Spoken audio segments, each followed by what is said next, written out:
तीनकुनेमा भएको राजावादीको प्रदर्शन उग्र भएको छ।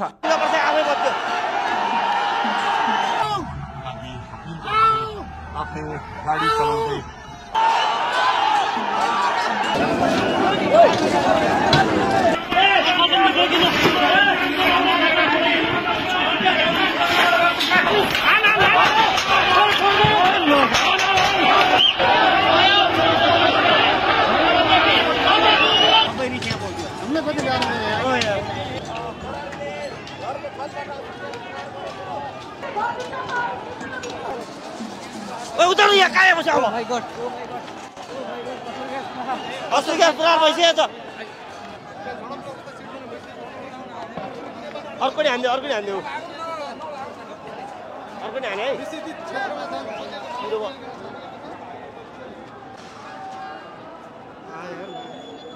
अब कामै छैन अब ऊ यतै फाल्दियो कताबाट यता आएर ओहो जल्दी यहाँ म ठिक छैन आफै बज्यो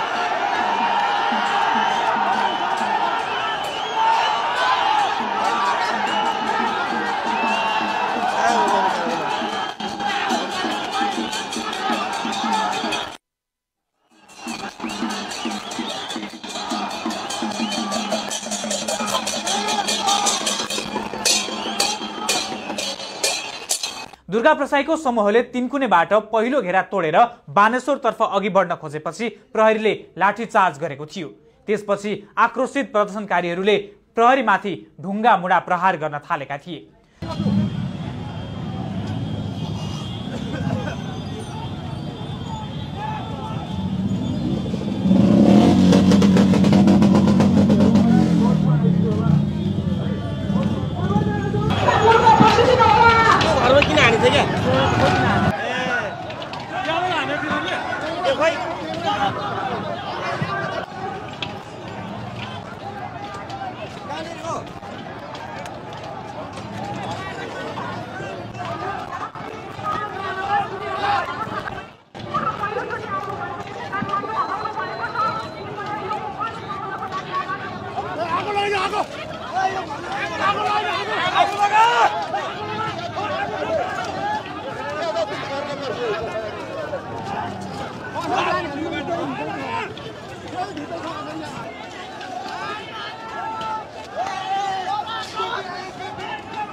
Are you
त्यसपछि प्रदर्शनकारीहरूले उक्त घरमा आगो लगाइदिएका छन् र त्यही आगो निभाउन गएको दमकललाई उनीहरूले ढुङ्गा मुढा गरेर लखेटेका छन्।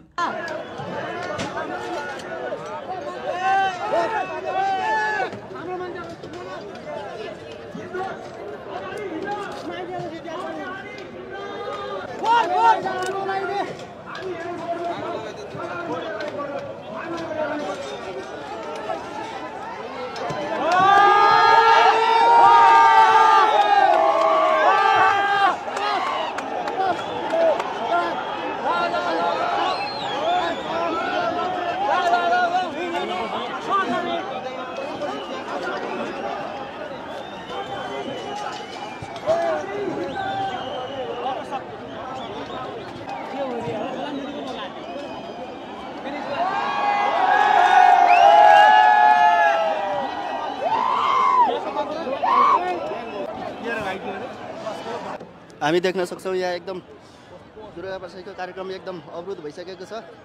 स्टेजमा मान्छे कोही पनि हुनुहुन्न, टियर ग्यासले प्रहरीले टियर ग्यास हानेर तितर बनाएको अवस्था छ।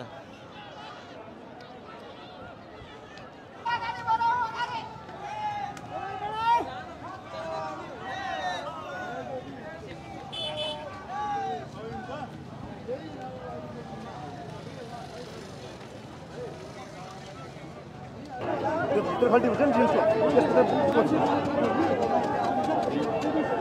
आज बेर छैन क्या यहाँ पर्छ सबै कुरा विचार गर्नुपर्छ।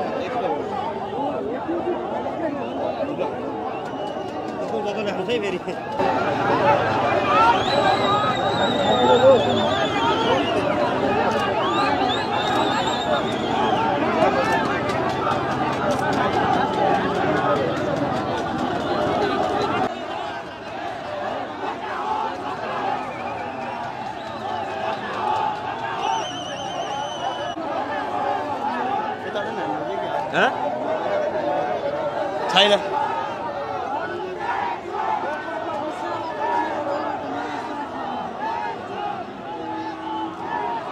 यसले ड्रोन उडाएर जस्तो छ नि यार हो।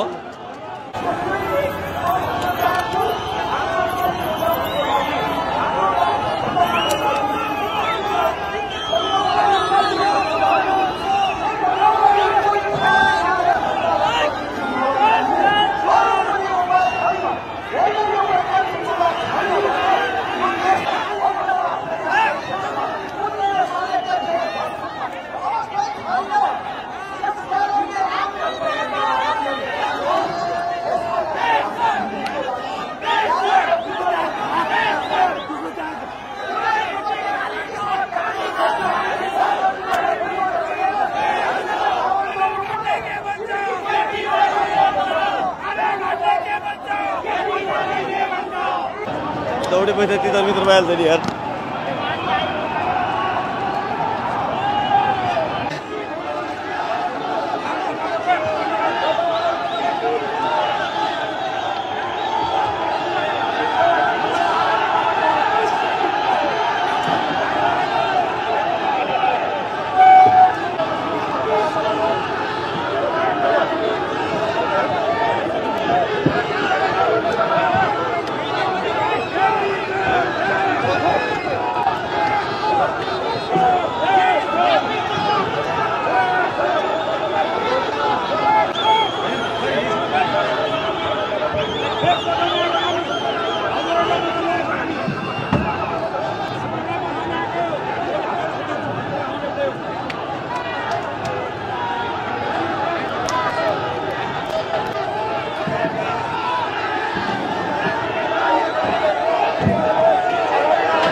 पछाडि पछाडि आऊ पछाडि पछाडि आऊ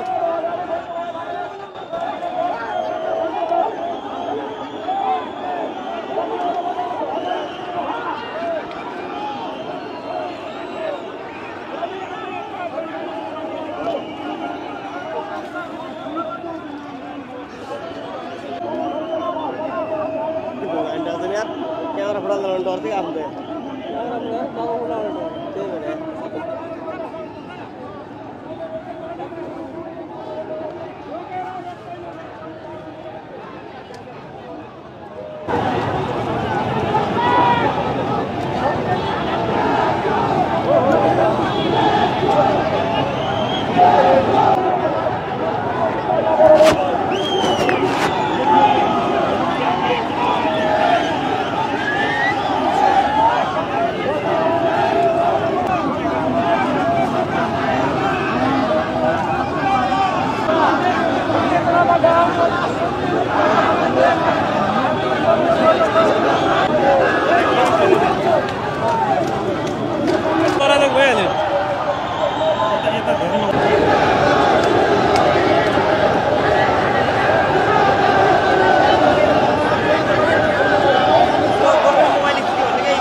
अभिनय टियर ग्यास हान्छ है कन्फर्म छ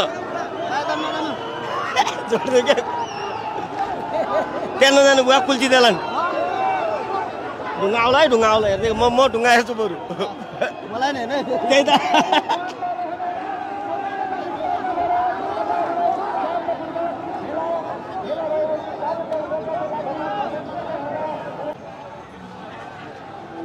आदरणीय कन्या समुदायहरू तपाईहरूलाई स्थानीय प्रशासनले 3 कुने चौरमा शान्तपूर्वक भेला जम्मा गरेर कार्यक्रम गर्नको लागि तोकिएको हुँदा कृपया तपाईहरू आफ्नो तोकिएको स्थानमा फर्किएर आफ्नो कार्यक्रम गर्नको लागि हार्दिक अपील गरिन्छ। तपाईहरू तोकिएको स्थानभन्दा यत्रतत्र छरिएर उशृङ्खल प्रकारको कुनै पनि गतिविधिहरू नगर्नको लागि समेत सचेत गरिन्छ। यदि हजुरहरू तोकिएको स्थानभन्दा बाहिर गएर उशृङ्खल गतिविधि गर्नुभएमा स्थानीय प्रशासनले 2028 अनुसार तपाईँहरू प्रहरीले सिलसिलेवार रूपमा कारबाही गर्न बाध्य हुने जानकारी समेत गराइन्छ। आदरणीय दाजुभाइ तथा दिदीबहिनीहरू कृपया शान्तिपूर्वक प्रदर्शन घेरातोडी आदेशको परिणाम गरी प्रवेश गरेको पाइएमा हामी स्थानीय प्रशासनलाई अवधिक बल प्रयोग गर्न बाध्य हुनेछौँ। कृपया शान्तिपूर्वक प्रदर्शन गरिदिनुहोला। हामीले यो झन्डा पाउनु हामीले यो झन्डा ल्याउनु दिएकै रहेन हामीले हाने त मलाई यहाँ हाने हो त हामीले झन्डा ल्याउनु हामी आउने थियो के झन्डा बोके चाहिँ नटी ताने हो के उनीहरूले हामीले त राम्रो तरिकाले मागे भए हामी दिइहाल्थ्यौँ भने के हामीले हाने मलाई हाने यहाँ लात्ताले हाने तपाईँले सुरुमा चाहिँ निश्चय छोटा तोडेर प्रहरीले के भन्ने सुरुमा त्यो सुरुमा त झन्डा खोज्छ हाम्रो झन्डा खोज्छ हाने मानि पेटमा पनि हाने छैन छैन हामी त झन्डा बोकेर आएको झन्डा बोकेर आएको हामी त एका चोरलाई यहाँ हाने यहाँ लात्ताले हाने बाआमाले गरेको गल्तीलाई सुधार्न छोराएको हिजो किनकि यो गणतन्त्रवादीहरूले जुन आश्वासन दिएका थिए त्यही आश्वासनले गर्दाखेरि बाआमा त्यता लागे तर आज हामी बुझ्ने भयो नि हो त्यही भएर गणतन्त्र फालेर राजतन्त्र र नेपाल र राष्ट्रिय जोगाउनको लागि म यहाँ आएको जलको घामले होइन केहीले पनि छुँदैन। हामी वीर गोर्खालीको छोराहरू हो। हामी मर्न र मार्न रेडी भएर आएको घरमा बिदा लिएर आएको मान्छे हो। हामी कि मर्छौँ कि मार्छौँ भनेर आएको त्यही भएर हामीलाई घाम पानी केहीले छुँदैन। घरमा बिदा भनेको मतलब घरमा मैले राजा ल्याएँ भने फर्केर आउँछु होइन नेपालको सही बन्छु भनेर आएको। यो मेहनत ऊर्जा तपाईँभित्र पनि छ। तपाईँ पनि एउटा थिचो मिचोमा हेपेर बसिराख्नु भएको छ सर। जुन बेला तपाईँ पनि आफ्नो भित्रको थिचो मिचोलाई बाहिर निकाल्नुहुन्छ नि मेरो भन्दा डबल जस्तो तपाईँमा आउँछ सर। अब कसरी अगाडि बढ्छ आन्दोलन अब रेगुलर कन्टिन्यू हुन्छ सर। आज 15 गतिबाट सुरुवात हो। जबसम्म राजा आउँदैन तबसम्म हाम्रो आन्दोलन जारी हुन्छ। हामी नल्याइकन राजालाई हामी दरबार नहुलिकन हामी नछोड्ने हाम्रो आन्दोलन जारी नै रहने हो। हामी आन्दोलन छोड्ने होइन। आज यहाँ आज हेर्नु न यहाँ आजको डरले सरकारले डरले जहाँ पनि नाका लगाइदिएर थुनिरहेको छ। सबैतिर आउने हाम्रा जनताहरू बाहिरबाट आउने जति हाम्रा कार्यकर्ताहरू हुनुहुन्थ्यो जति जो देशको माया गर्ने देशप्रेमीहरू हुनुहुन्थ्यो नि अहिले नालायक सरकारले सबैतिरबाट छेकिदिइरहेछ। सबैतिर आउने बाटोहरू नाकाहरू सबै गाउँबाट आउने मान्छेहरूलाई त काठमाडौँको सबै बाटो थाहा छैन। सबैजनालाई छेकिदिइरहेको छ। ठाउँ ठाउँमा सबै छेकेर यहाँ हाम्रो कार्यक्रम असफल गर्नु खोजेको छ कार्यक्रम। तर असफल यो सरकारले नसोचोस् कि आजको एक दिनको हामीले जनता यहाँ चौरीमा भेला हुनु नदिएर हामी जित्यौँ भनेर। तर जनताले कहिल्यै पनि छोड्दैनन्। आज मात्रै होइन हाम्रो आन्दोलन भनेको अब हामी यो सरकारलाई नढालेसम्म केपी ओलीलाई त्यहाँबाट नघिचारेसम्म यी सबै नेताको घर घरबाट यिनीहरूलाई थुतेर बङ्गलादेशको पार नगरिकन हामी छोड्ने छैनौँ। हामी छोड्दिनौँ। नछोड्नलाई हामी लागेको। म झापाबाट आएको। म झापा बिर्तामोडबाट आएको हो। हामी यस्तो म जस्तो त आउने देश अधिराज्यभरिबाट कस्ता हुम्ला जुम्लाका महिलाहरूलाई अहिले यहाँनिर आएर खाना नखाएको मान्छेहरूलाई हामीले त्यहाँ राखेर खानाहरू खुवायौँ। हामी जे गरेर पनि लागिरहेको छौँ। हामी छोड्दिनौँ यिनीहरूलाई। यिनीहरूले अब हेर्नु न कुलमानलाई के गरे यिनीहरूले देशमा त अलिकति केही गर्छु होइन देशको माया गर्छु। हामीले यो 18 घन्टा 20 घन्टाको लोड सेडिङबाट मुक्त हुन भनेर एउटा कुलमानलाई चाहिँ हामीले बत्तीको उज्यालो भनेको थियौँ नि। अहिले यिनीहरूले यो कमिसनले गर्दाखेरि यिनीहरू आफ्नो व्यक्तिगत उसको सालो हालेर छ। अहिले केपीको सालोलाई अहिले कुलमानलाई हटाएर अहिले केपीको सालो भन्ने सबैतिर यो चर्चा छ। केपीले के गरिरहेछ आजसम्म? यसले के गरिरहेछ केपीले अहिलेसम्म? उसका साला साली अहिले पनि यो अहिले मेयर बालनलाई पनि यसले अहिले बालनको पछि लागिरहेछ। एउटा देशको नेताले बालनको पछि लाग्ने हो? यो एउटा ऊ भनेको त एउटा देशको हाम्रो सबैको अभिभावक होइन? अभिभावक अहिले बालनको पछि लाग्ने हो? यो नालायक हो कि होइन? यसको लाज शरम भनेको यो कपडा लाएर नाङ्गो भएको अहिलेको सरकार कपडा लाएको छ तर सरकार नाङ्गो छ। नाङ्गो भन्छन् अहिलेको सरकारलाई, कपडा लाएर पनि नाङ्गो भएको लाज घिन शरम भएको नभएको सरकार हो। हामीले यसलाई 1 ढाल्छौँ 2 ढाल्छौँ 3 ढाल्छौँ ढालेरै छोड्ने हो। यो टन्टलापुर घाममा अहिले यो सडकमा हुनुहुन्छ सर, विशेष गरी के का लागि भनेर जनताले बुझ्न खोजिरहेको छ, भनिदिनुहोस् प्रष्ट। यो के छ भन्दाखेरि स्वर्गीय श्रीपाद महाराजाधिराज पृथ्वीनारायण शाह सरकारले नेपाल एकीकरण गर्ने बेलामा आलमदेवी उहाँहरूको कुलदेवीको पूजा गर्नुभयो। त्यसपछि गोरखनाथको गोर्खामा उहाँहरूको कुलदेवताको पूजा गर्नुभयो। त्यसपछि नेपाल एकीकरणको अभियान सुरु गरिबस्यो उहाँले।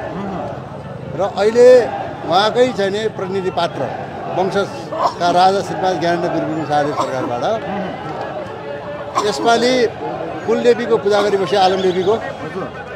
त्यसपछि अन्य देवी देवताहरूको पनि दर्शन गरेर अन्तमा गोरखनाथको पनि दर्शन गरिबस्यो। त्यो किन भन्दाखेरि अब 2063 सालमा जुन राजनीतिक परिवर्तन भयो त्यति बेला राजनीतिक पार्टीहरूले कुनै क्रान्ति गरे पनि थिएनन्, कुनै उनीहरूले चाहिँ युद्ध जितेका पनि थिएनन्। उनीहरूले 8-10 दिन यसरी नै उफ्रेपछि त्यहाँबाट चाहिँ राजाले चाहिँ नि उनीहरूसँग बोलाएर वार्ता गरे। वार्ता गरेर राजा संविधानिक भएर बस्ने अनि राजनीतिक पार्टीहरूले नै शासन व्यवस्था चलाउने भन्ने सहमति भयो। सहमति भइसकेपछि त्यहाँबाट श्रीपाद महाराजा सरकारबाट संसद पुनर्स्थापना गरिबस्यो। र त्यसपछि गिरिजाप्रसाद कोइरालालाई काङ्ग्रेसको नेता हट्यो, महाराजा सरकारबाट प्रधानमन्त्री नियुक्ति गरिबस्यो। तर पछि कार्यान्वयन गर्ने बेलामा विदेशीको इसारामा पैसा खाएर यिनीहरूले चाहिँ नि गणतन्त्र घोषणा गरे, धर्मनिरपेक्षता घोषणा गरे। तर शाहवंशी राजाहरूको चाहिँ एउटा गौरवशाली परम्परा के छ भन्दाखेरि लोकसम्मतिको आधारमा शासन व्यवस्था चलाउने। त्यस कारणले गर्दाखेरि ठिकै छ, हामीलाई विदेशीहरूको धेरै दबाब थियो, परराष्ट्र अनि त्यसपछि अनि हाम्रो देशको चाहिँ जलस्रोत र रक्षा चाहिँ नि हामीलाई दिएपछि तपाईँले चाहिँ यहाँ 1000 वर्षसम्म शासन गरिदिनुहुन्छ भनेर विदेशीहरूले हामीलाई दबाब दिइरहेको थियो। र शाहवंशी राजाहरूले चाहिँ के भन्दाखेरि बरु म नेपाली जनतासँग कम्प्रोमाइज गर्छु, विदेशसम्म झुक्दिनँ, जनताको नासो म जनतालाई नै बरु चाहिँ दिन्छु केही समयको लागि भनेर केही समयको लागि सरकारबाट बक्स्या हो। तर उनीहरूले काम गर्न सकेनन्, विदेशीको इसारामा सबै कुरा बेचे यिनीहरूले। अहिले एमसिसीको कुरा पनि तपाईँलाई थाहा छ नै छ। त्यो केही समय भनेको समयावधि सक्यो। समयावधि के छ भने यिनीहरूले राम्रो बेइमानी गरे तापनि यिनीहरूले चाहिँ मुलुकको लागि राम्रो काम गरेको हो, हामी चुप लाएर भन्न तयारै थियौँ हामी है। तर व्यक्तिहरू यो पनि भन्छन् पूर्व मन्त्रीज्यू कि अब व्यवस्था होइन, केही नेताहरू गलत छन्, तिनीहरूलाई फालो हुन व्यवस्था त ठिकै छन् भन्ने जमात छ नि, त्यसलाई चाहिँ कसरी तपाईँले प्रश्न पार्नुहुन्छ? तपाईँहरूलाई म के भन्न चाहन्छु भने अहिले त्यो फेज हामी नागिसक्यौँ हामी। म सबै राजनीतिक पार्टीका नेताहरूलाई के आग्रह गर्न चाहन्छु आज यसै तपाईँहरूको लोकप्रिय सञ्चार माध्यमबाट बुद्धि पुर्याउनु पऱ्यो, विवेक प्रयोग गर्नु पऱ्यो। कठन कदाचित उहाँहरूले यो मौका चुक्नुभयो भने उहाँले दुःख पाउनुहुन्छ। उहाँहरूले समझदारीमा आउनु पर्यो, हामी सबै मिलेर अगाडि बढ्नु पर्यो। 63 सालमा उहाँले गर्नुभएको जुन गल्ती छ त्यसलाई सच्याउनु पर्यो। आज जुन प्रकारको यहाँ अब हजुर अलिकति यहाँ सिनियर पनि हुनुहुन्छ होइन, मान्य पनि हुनुहुन्छ, कस्तो अवस्था सिर्जना होला? किनकि अहिले हेर्दाखेरि त झडपको अवस्था पनि सिर्जना होला जस्तो लाग्यो। के हो सर, कसरी अगाडि बढ्छ, के हो सर? राष्ट्रलाई जोगाउनुको लागि, सार्वभौम राष्ट्र बनाउनुको लागि र फिरङ्गीहरूको कुदृष्टि र फिरङ्गीहरूबाट सञ्चालित भाडाका टट्टुहरू विदेशी दलालहरू राजनीतिक पार्टीलाई परास्त गर्नको लागि हामी जुनसुकै मूल्य चुकाउन तयार छौँ। धन्यवाद।